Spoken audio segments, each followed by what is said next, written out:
What is going on, everyone, and welcome back to another Football Manager video. If you're new to the channel, welcome. My name's Ryan. Thank you so much for taking your time out of your day to watch this video. And if you do enjoy it, make sure you subscribe, like, leave a comment, hit that notification bell as well. It's completely free to do. I've got lots of content coming out, so hopefully you enjoy it. But in today's video, I'm going to be showing you some tips about how to make some money as a non-league club. The full launch is 1 week away. We'll all be going from our beta saves and going and making a new save. And one of the most popular saves is trying to get a non-league or low league club and reach the heights of the top division. And one of the big struggles as one of those clubs is making money. So I'm going to show you some tips about how to make some money as a non-league club, and with these tips hopefully it'll improve your club and it'll help you reach higher leagues. So let's get into it. So for the purpose of this, we have gone Boston United. They are in the Vanarama National North League, and you can obviously see from the finances and salary they do have 97,000 in the bank right now.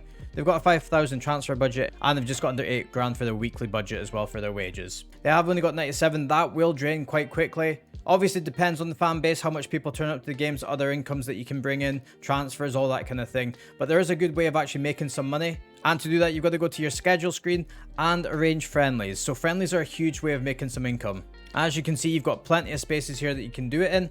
And all you have to do is go and hit, let's say, the 14th of July.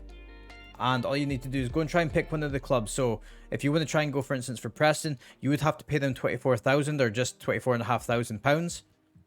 But in return, you'll make 30,000. So you'll make roughly about a 6 grand return on that. So it is massive to do. Make sure you get as many friendlies in as possible. And let's, for instance, if you want to go for some nearby teams, you could be going for Boston Town, for instance. It is 1,000 that you would have to pay them, but you would get a return of 9 grand for that. So you would make 8 grand off of that. And if you think about that, if you've done one every week and you've done that in the month, you would make 40 grand straight away. But obviously through preseason, you can do as many friendlies as you want. If you want to do a midweek game, because you should just be playing weekend games, you could be doing that as well.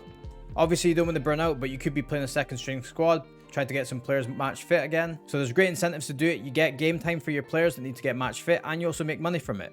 The friendlies are vital that way as well. You can actually do things to improve the club. You could ask the board, for instance, for a higher transfer budget, wage budget. You could ask for better wages for staff. You could ask for better training facilities, youth development. The list goes on. There's great ways to make some money to then ask for the board to actually improve the club and hopefully push you forward and get you up the leagues higher.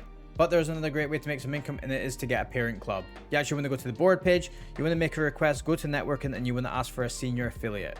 And then obviously you can go and make your case to them. It might make sense for the club to arrange a partnership that would allow us to sign good players on loan without having to absorb the cost of their wages, which would also save some money. Or you can also do this and boost our income. I wouldn't do this personally. I would actually just go for the players. A lot of times it does get turned down because they do want to try and stay an independent club. Whereas actually if you're trying to bring in better players, basically completely free because you have to pay their wages, they are more likely to accept this. So if you click that, and obviously it makes sense, we'll make the arrangements. So what will happen is they'll go away, come back in a month, and I will show you exactly what happens. So with Boston United, I couldn't actually get a senior affiliate. I asked multiple times. The board went to look a couple of times, says they couldn't find anything after an extensive search. Some of them were actually a couple of days, so I don't think they really searched whatsoever. But you can get them, so make sure you keep trying. Don't just give up on the club just because you can't get a senior affiliate straight away. Remember, you do have the friendlies to make some money. So I have went Bromley just so I can show you an example. They're in the Vanarama National League, so they are a league above, but you should still be able to get senior affiliates in the lower leagues as well. And you can see here we do have a senior affiliation with Crystal Palace. So obviously it's a mutual beneficial relationship,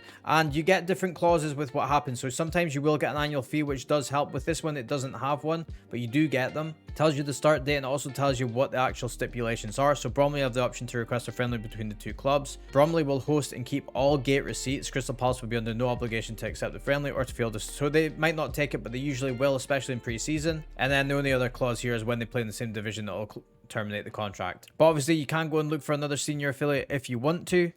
So just go again and they'll go and make some arrangements if they can. But obviously they don't have the contract there about having loan players and getting them for free wages. But you do get that a lot of the time with the clubs.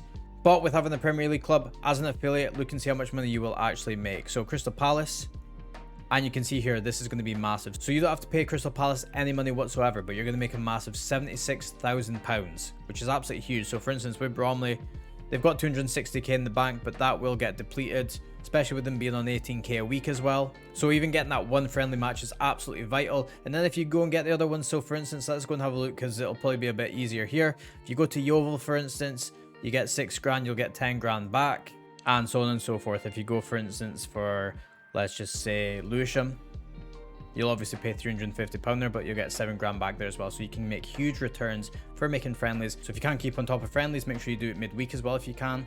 and especially in pre-season, get your senior affiliate because that's huge money. And if you can get an affiliation where you can get loan players and you don't have to pay any of their wages, that's a huge income earner as well. And that's some of my tips for making some money as a non-league or low league club, and hopefully in turn that'll help you out and help you push up the leagues, especially if you go to the board once you've got some money. Ask if you can get a bigger transfer budget. Wage budget means that you can get better players in. Ask for higher wages for staff so you can get better quality staff in. Ask for training facilities, youth development. There's heaps of things you can do with it, and hopefully in turn you'll reach those leagues that you want to get to. But hopefully this video did help you out. If it did, let me know in the comments below. Let me know how you got on with your saves and how much money you made. But thank you so much for taking the time out to watch this video. If you did enjoy it, make sure you subscribe, and I hope you have a fantastic rest of your day. And as always, I'll catch you next time.